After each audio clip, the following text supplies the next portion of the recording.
नमस्कार दोस्तों, welcome to current affairs. दोस्तों, रिसेंटली इटली ने चाइना के vast belt and road infrastructure initiative से विड्रॉ कर लिया है। यहाँ पर आप द इकोनॉमिक टाइम्स का आर्टिकल देखिए, Italy withdraw from China's belt and road project. पिछले साल जॉर्जिया मेलोनी ने कहा था कि इन्होंने चाइना का belt and road initiative join करके एक सीरियस मिस्टेक कर दी थी, लेकिन अब फाइनली इटली कह चुका है कि हम ये प्रोजेक्ट से पुल आउट कर रहे हैं। तो दोस्तों, हम यहाँ पर इसके बारे में काफी कुछ डिस्कस करेंगे, सो इस वीडियो को एंड तक जरूर देखिएगा। और आपने अभी तक हमारे चैनल को सब्सक्राइब नहीं किया है तो जरूर से सब्सक्राइब कर लीजिएगा, ताकि हमारे वीडियो की लेटेस्ट नोटिफिकेशन आप सभी को सबसे पहले मिल सके।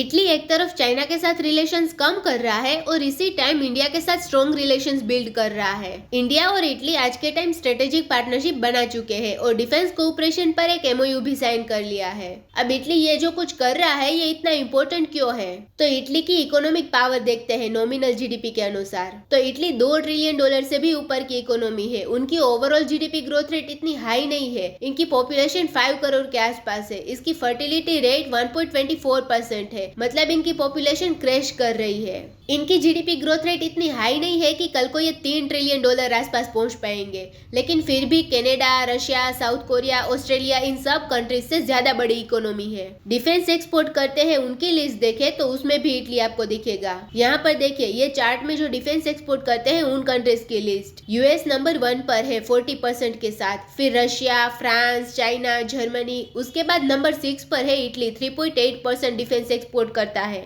इटली ने आज से कई साल पहले दुनिया को शॉक कर दिया था, क्योंकि उन्होंने जब सस्ते लोन्स के लिए चाइना का BRI प्रोजेक्ट ज्वाइन कर लिया। उस वक्त US के प्रेसिडेंट डोनाल्ड ट्रंप थे। डोनाल्ड ट्रंप के अंडर माना जा रहा था कि US का एक बहुत बड़ा ब्लंडर हुआ है। इटली G7 कंट्रीज में आता है, तो एक G7 कंट्री वेस्टर्न कंट्रीज का बहुत इंपॉर्टेंट एलाई इन नेटो मेंबर, इसने चाइना का belt and road initiative join कर लिया। BRI एक सॉफ्ट लोन स्कीम है। जो भी कंट्री BRI ज्वाइन करता है तो उन्हें चाइना का जो $1 ट्रिलियन का एक पूल है उसमें से उधार मिल जाएगा। आपको वही उधार इस्तेमाल करना है चाइनीज कंस्ट्रक्शन कंपनीज को पे करने के लिए, जिससे वो आपको देश में जो भी आपको बनाना है, एयरपोर्ट, सड़कें वगैरह, वो बना देंगे। आज के समय BRI से कई कंट्रीज लीव कर रहे हैं, लेकिन 2019 के टाइम इटली ने जब ज्वाइन किया तब सब लोग शॉक रह गए कि चाइना ने इटली को BRI में ज्वाइन करवा लिया। तो अब इटली जो चाइना के साथ था, इसी कंट्री ने एक ऐसे प्रोजेक्ट को ज्वाइन कर लिया है जो चाइना के BRI को चैलेंज कर रहा है। ये प्रोजेक्ट का नाम है IMEC कॉरिडोर। IMEC कॉरिडोर के बारे में आपने सुना होगा, India, middle east, Europe economic corridor, जो इंडो पैसिफिक को कनेक्ट करेगा टू द मेडिटेरेनियन। इटली भी इसमें शामिल है। ये जो बाइडेन ने खुद कहा है कि India, US, Saudi Arabia, UAE, European union, France, Germany in सब कंट्रीज ने IMEC कॉरिडोर को ज्वाइन कर लिया है।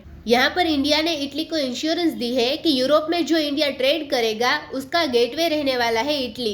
इटालियन एम्बेसडर लिखते हैं कि इंडिया हमारा एक पार्टनर है in an uncertain world. Italy 2024 में G7 समिट होस्ट करने वाला है, तो इंडिया के लिए ये काफी क्रिटिकल रोल निभाएगा। पिछले कई सालों से हर G7 समिट में इंडिया को as a guest country invite किया जाता है, तो इस बार भी शायद Italy as a guest country India को इन्वाइट करे। अब क्या चाइना के बेल्ट एंड रोड से एक एक कंट्री बाहर हो जाएंगे तो क्या चाइना का ये प्रोजेक्ट खत्म हो जाएगा? तो ऐसा नहीं होगा, क्योंकि चाइना के हिसाब से आज भी BRI में 150 कंट्री से ऊपर मेंबर है। बहुत सारे कंट्रीज है जो BRI के मेंबर है, तो चाइना यहाँ पर हार नहीं मानेगा। अब मेन नीड ये है कि इंडिया इटली के बीच रिलेशंस बढ़े और दोनों के बीच ट्रेड बढ़े।